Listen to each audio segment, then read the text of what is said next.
آپ نے احرام باندھ لیا ہے, آپ نے نیت کر لی ہے, ابھی اس دوران احرام کی بہت بڑی پابندی ہے. اس پابندی کے اندر آپ نے یہ نہیں ہے کہ باتیں کرنی ہے, ابھی صرف اللہ کا ذکر کرنا ہے اور اللہ کے ساتھ جڑے رہنا ہے, ٹھیک ہے. کیونکہ احرام پابندی نہیں کریں گے نا تو آپ کے اوپر دم واجب ہو جائے گا, اور یہ دم ایسا ہے کہ مکہ کی حدود چھوڑنے سے پہلے آپ کو بکرا ذبح کر کے دینا پڑے گا, اور یہ دم آپ کا تا قیامت تک آپ کے سر پر رہے گا.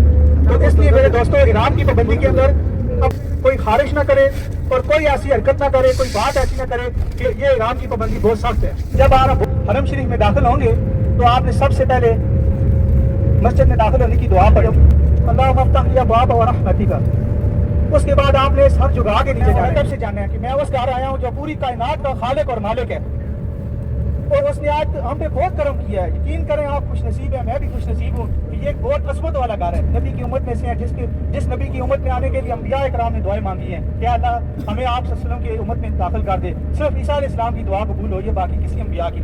اور ہم خوش نصیب ہیں کہ اللہ نے ہمیں اس نبی کی امت میں پیدا کیا ہے جو سب سے آخر میں آئی ہے لیکن جنت میں سب سے پہلے جائے گی. اس امت کا اتنا بڑا مقام ہے, کس وجہ سے؟ آپ صلی اللہ علیہ وسلم کی وجہ سے. اللہ رب العالمین فرماتا ہے جو میرے نبی کی امتی ہے ان کو میں جنت میں وہ پروٹوکول دوں گا کہ جو دوسری امتوں کا نہیں ہے.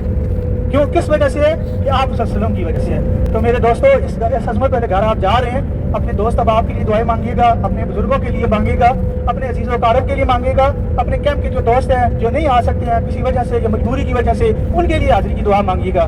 میری صحت کے لیے مانگیے گا, افراد کے لیے مانگیے گا جو ہم کو لے کے آئے ہیں. سب ہم مسلمان بھائی ہیں. جس وقت آپ مطاف پہ جائیں گے آپ نے نظر اٹھانی ہے, اور بیت اللہ شریف پہ آپ صلی اللہ علیہ وسلم نے فرمایا جو نظر پہلی پڑتی ہے, جو دل سے دعا مانگتا ہے وہ دعا رب العالمین فوراً قبول کرتا ہے.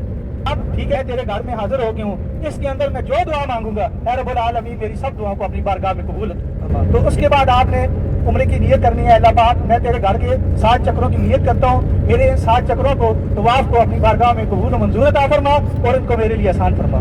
جس لوگ احرام کی حالت میں بیت اللہ شریف کے قریب جاتے ہیں, آپ صلی اللہ علیہ وسلم نے منع فرمایا ہے جو لوگ عمرہ کے لیے آئے ہیں, عمرہ کی نیت سے آئے ہیں, وہ جس وقت تک عمرہ نہیں ہوتا آپ بیت اللہ کے ساتھ پاس نہیں جا سکتے, کیونکہ وہاں خوشبو لگی ہے. اس میں خوشبو کی پابندی بھی ہے. عمرہ ہو گیا پھر آپ جا کے لپٹے روئیں, کوئی مسئلہ نہیں. آپ نے دور سے استلام کرنا ہے, استلام کرنے کے بعد آپ نے پہلا چکر لگانا ہے, پھر دوسرا لگانا ہے, پھر تیسرا, پھر چھوٹا.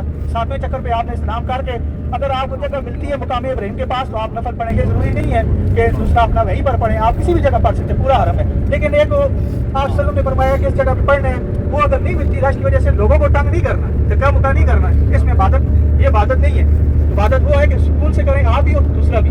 اس کے بعد آپ نے نفل پڑھ کے اپنے لیے دعا کرنی ہے, پھر آپ نے پھر اسلام کر کے صفا اور مروہ کی طرف چلنا ہے. وہاں پہنچ کے آپ نے دعا کے لیے ہاتھ اٹھانے ہیں, اے اللہ پاک میں عمرے کے صفا اور مروہ کے 7 چکروں کی نیت کرتا ہوں, اے اللہ ان کو اپنی بارگاہ میں قبول و منظور عطا فرما اور انہیں میرے لیے آسان عطا فرما. آپ نے پہلا چکر سٹارٹ کرنا ہے, لاسٹ پہ پہنچیں گے آپ کا پہلا چکر ہو جائے گا, وہاں سے آپ پھر آئیں گے دوسرا چکر ہو جائے گا. کچھ میرے نئے دوستوں کو پتہ نہیں ہوتا, وہ 14 چکر لگا دیتے ہیں, وہ آ جاتے ہیں لیکن پتہ نہیں ہوتا.